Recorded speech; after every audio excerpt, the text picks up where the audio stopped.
E aí, galera do Periscope, tudo bem? Tudo em ordem? Segunda-feira, começando a semana. Pô, quero ficar muito feliz, quero aqui deixar para todos um abraço e agradecer bastante, estou muito feliz com o retorno de vocês nesse novo instrumento do Periscope. Hoje, como vocês perceberam do título, nós vamos comentar o artigo 59 do Código Penal. Quero dar dicas a respeito do artigo 59. Então vamos lá, galera, vamos lá. Vamos diminuindo as dicas, diminuindo os recadinhos para eu poder dar dica. Vamos diminuindo. Pessoal, o artigo 59 do Código Penal, ele anuncia circunstâncias judiciais. O nome diz tudo. Circunstâncias que serão consideradas pelo juiz. E o juiz vai considerar o artigo 59 quando? Então preste atenção. O juiz vai observar o artigo 59 quando? O juiz vai observar o artigo 59. Primeiro, para escolher qual tipo de pena ele vai aplicar na sentença. Se determinado crime admite privativa de liberdade ou multa, o juiz pode optar pela privativa de liberdade ou pela multa com base no artigo 59. O artigo 59 do Código Penal, circunstâncias judiciais, dá um norte para o magistrado escolher o tipo de pena. Privativa de liberdade ou multa, o juiz pode preferir uma ou outra, desde que compatíveis com o artigo 59. O artigo 59, ele também vai ser muito importante para o juiz fixar a pena base. No cálculo da pena, a primeira fase, ela serve para o juiz encontrar a pena base. E a pena base é fixada com fundamento no artigo 59. Mas o artigo 59 não para por aí.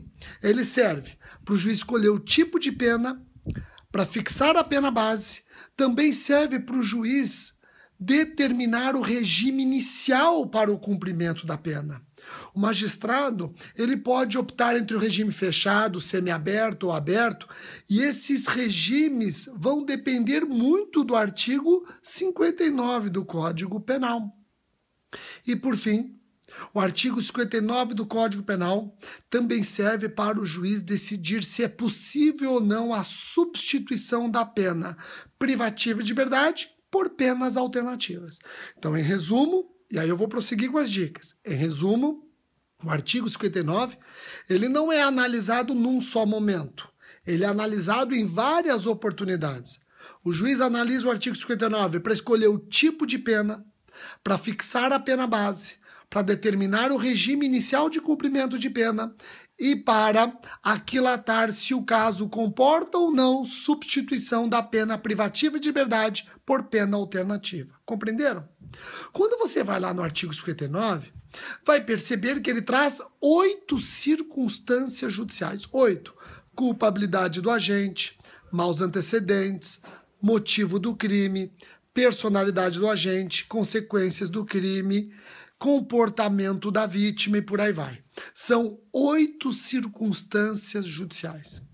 No entanto, algumas dessas circunstâncias judiciais, como culpabilidade do agente, maus antecedentes, personalidade do agente, motivo do crime, algumas circunstâncias judiciais são subjetivas, estão ligadas ao agente, são subjetivas. E aí tem doutrina minoritária, dizendo que o juiz não pode considerar circunstâncias judiciais subjetivas em prejuízo do réu, porque isso seria um direito penal do autor. Então, repetindo, tem doutrina, por exemplo, Paulo Queiroz, dizendo que o juiz não pode considerar circunstâncias judiciais subjetivas em prejuízo do réu, porque isso seria um direito penal do autor, e a nossa Constituição, ela é garantista, ela é adepta do direito penal do fato. Entenderam essa corrente? Ela é minoritária. O STJ já se manifestou sobre essa corrente. O STJ diz que o fato de o juiz considerar circunstâncias subjetivas, ainda que em prejuízo do réu, como culpabilidade do agente, maus antecedentes, isso tudo é importante para obedecer o mandamento constitucional, qual seja a individualização da pena. Então, o juiz considerar circunstâncias subjetivas em prejuízo do agente não é direito penal do autor, isso é individualização da pena. Tá ok? E para nós encerrarmos essa dica, pessoal, uma das circunstâncias judiciais a ser considerada pelo magistrado diz respeito aos antecedentes do agente. Os antecedentes podem ser bons ou maus.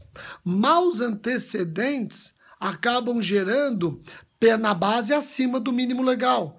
Maus antecedentes pode acabar gerando regime inicial mais rigoroso.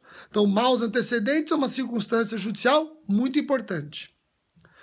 Agora vejam, maus antecedentes existe quando o agente tem no passado alguma condenação definitiva que perdeu força para gerar reincidência. Preste atenção. Olha só. As condenações que o agente tem no passado, se houver um novo crime, ela pode gerar reincidência desde que o novo crime tenha sido praticado até 5 anos após o cumprimento da pena da condenação anterior. Se o novo crime ocorre após os 5 anos, ele não é mais reincidente, mas pode ser considerado portador de maus antecedentes. Compreenderam? Então, em resumo, aquela condenação definitiva que ele tem no passado, depois que ele cumpriu a pena, pode gerar reincidência em caso de crime futuro, se o crime futuro ocorrer até 5 anos. É o princípio sistema da temporariedade da reincidência, artigo 64, inciso 1 do Código Penal. Esse sistema da temporariedade só existe para reincidência, não existe para maus antecedentes. Aquela condenação passada, ela tem um prazo para gerar reincidência em caso de crime futuro, mas não tem prazo para gerar maus antecedentes em caso de crime futuro. No entanto, o STF está cada vez mais tendente a decidir que, se aquela condenação passada tem prazo para gerar reincidência em caso de crime futuro, com maior razão, aquela condenação passada, ela tem que ter prazo para poder gerar maus antecedentes. Compreenderam? Joia? E eu encerro lembrando que uma condenação passada não pode gerar ao mesmo tempo maus antecedentes e reincidência. Isso seria bis in idem, não pode. Súmula 241 do STJ. Então vejam quantas dicas nós demos a respeito de circunstâncias judiciais. Quantas dicas importantes. Maus antecedentes, tem gente perguntando se inquérito policial gera maus antecedentes. Prevalece que não. Só gera maus antecedentes condenação definitiva que não tem força para gerar reincidência. Compreenderam? Joia? Espero que tenham gostado desse primeiro vídeo da semana a respeito do artigo 59, olha só a galera de Bragança Paulista presente, Diogão também, olha que interessante, galera aqui todo mundo, ótimo, valeu, Feira de Santana, Bahia, Gino de Carneirinho, nunca tinha ouvido falar dessa cidade, olha só, Brasília presente, Gama, Distrito Federal, Curitiba, Natal, Limeira, Goiás, Curitiba, Gino, Santos, olha muita gente, São Carlos, Teresópolis, Macapá, muita gente, abraço Putolândia, esse é o nosso mundo aqui, né? Bom, então um abraço para absolutamente todo mundo. Hoje à noite estaremos ao vivo lá do CERS, depois entre no CERS, estaremos ao vivo eu, Renato Saraiva, Rodrigo Bezerra e William Douglas conversando com vocês a respeito de concurso público. Estaremos conversando a respeito de concurso público a partir das 7 horas da noite, horário de Brasília. Tá? Nas nossas redes sociais já estamos conversando sobre isso. Fiquem espertos, tá ok? Um abraço para todo mundo e até daqui a pouco, que eu volto hoje com mais um vídeo. Abraço!